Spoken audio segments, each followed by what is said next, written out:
Élection présidentielle du 22 février 2020.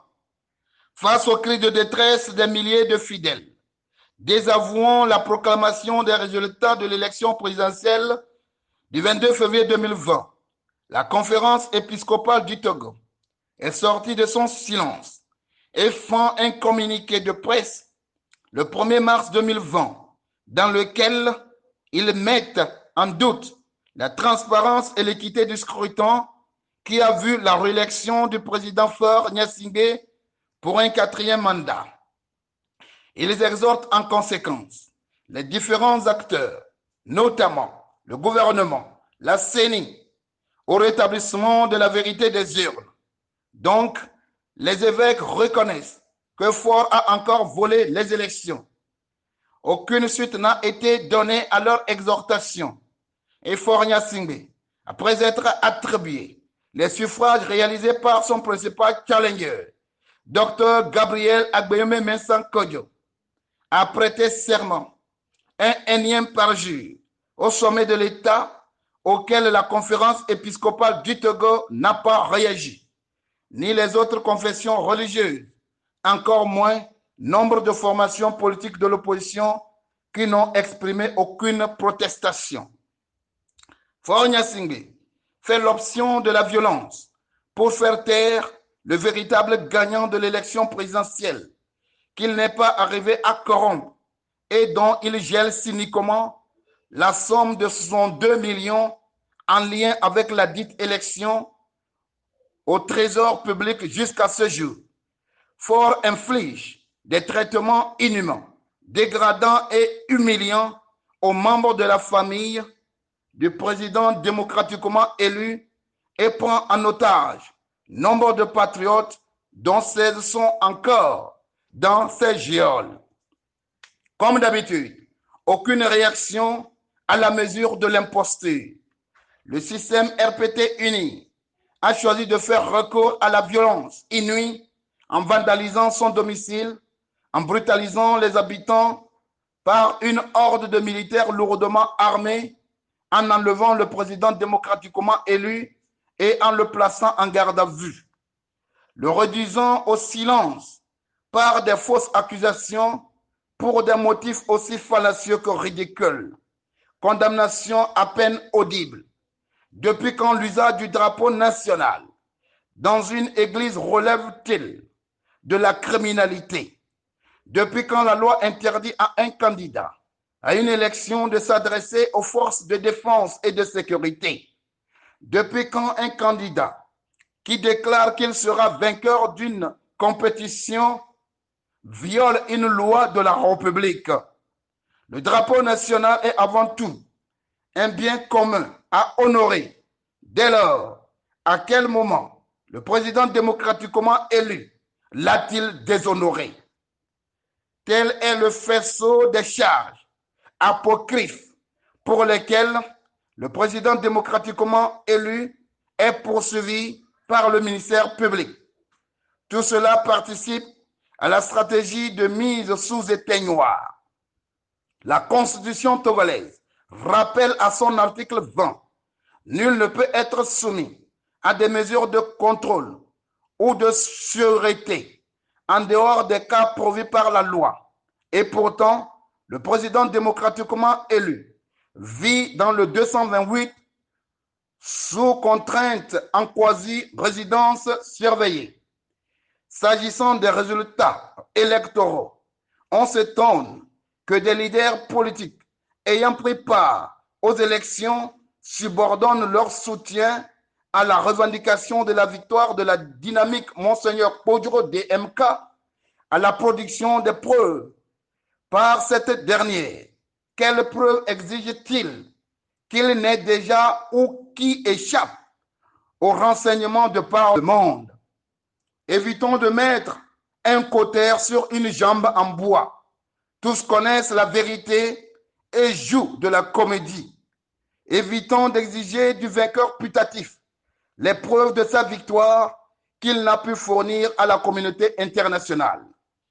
L'argent du contribuable, bien distillé dans tous les rouages, tel de l'huile à moteur, remplace les preuves et l'amour de la patrie. Le voleur de la victoire de la DMK avoue sa forfaiture et veut marchander. Le réel vainqueur répond que cette victoire appartient au peuple togolais et qu'il n'en est pas propriétaire.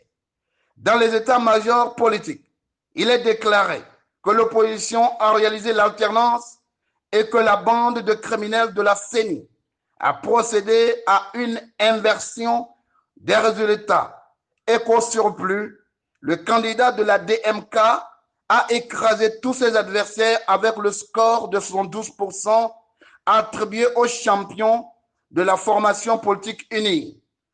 Analysant les résultats du scrutin du 22 février 2020, on peut se demander où se trouvent les 31% des électeurs de l'ANC qui disposent d'un socle électoral de 35% sur la base des dernières consultations électorales.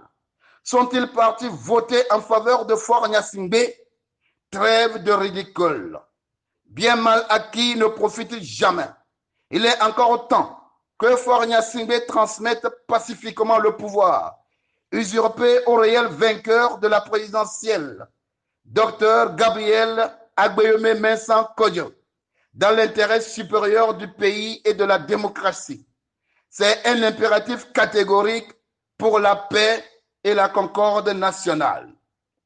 Le peuple togolais a dit un non catégorique au quatrième mandat de Faure Gnassingbé par un vote aux allures référendaires au bénéfice du candidat du MPDD porté par la DMK.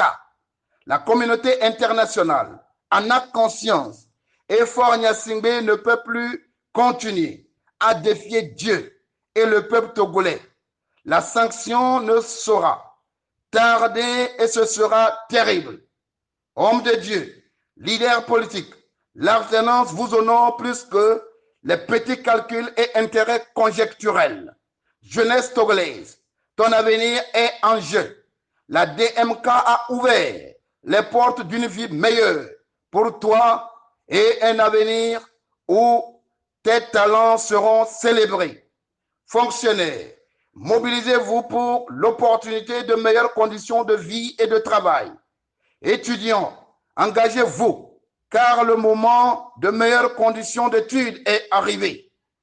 Défendez donc la victoire de la DMK usurpée par une équipe mafieuse qui tosserise les milliards dans les comptes offshore alors que vous avez besoin d'amphithéâtres, de bibliothèques et de laboratoires dignes de ce nom. La bourse universitaire à portée de tous et de meilleures conditions de vie. Force vive de la nation, il est temps de passer à l'action pour vivre l'alternance que par ton vote tu as réalisée et qui pour un moment se trouve confisquée par les prédateurs de la République qui asservissent le peuple et hypothèquent son avenir. Église de Jésus-Christ, où es-tu? Tu fermes les yeux sur toutes ces injustices, catholiques, protestants, évangéliques et croyants de tous horizons. Où êtes-vous? Triomphez à présent de la peur pour mettre fin courageusement à cette ignominie. Avez-vous oublié l'exemple de tous les saints? Ils ont pris la part des faibles contre les puissants et combattu l'injustice. Merci au pape François pour avoir sanctionné son ambassadeur brillant Ida Igwe, qui a pris part à la forfaiture du 22 février 2020. Tous ensemble, debout, confiants en Dieu et en marche pour la grande mobilisation patriotique qui ne laissera pas impunis les hommes de Dieu, complices de la dictature militaro-clanique et de l'asservissement du peuple togolais. Hommes de Dieu, exigez pendant qu'il est encore temps que Faure Gnassingbé restitue le pouvoir usurpé au véritable gagnant de la présidentielle du 22 février 2020. Toutes les puissances planétaires savent que le vrai vainqueur reste et demeure le docteur Gabriel Agbeyome Mensah Kodjo. Elles aussi ne peuvent garder un silence complice pour longtemps. Merci aux USA, à la France et à l'Allemagne de s'en préoccuper pour sauver le Togo. Le peuple togolais vous interpelle d'agir vite pour éviter le pire. Toute la reconnaissance du peuple togolais au patriarche de la nation, l'archevêque émérite, Monseigneur Philippe Faneko Podro, qui fait la grande fierté de l'Afrique pour sa lucidité et sa sagesse.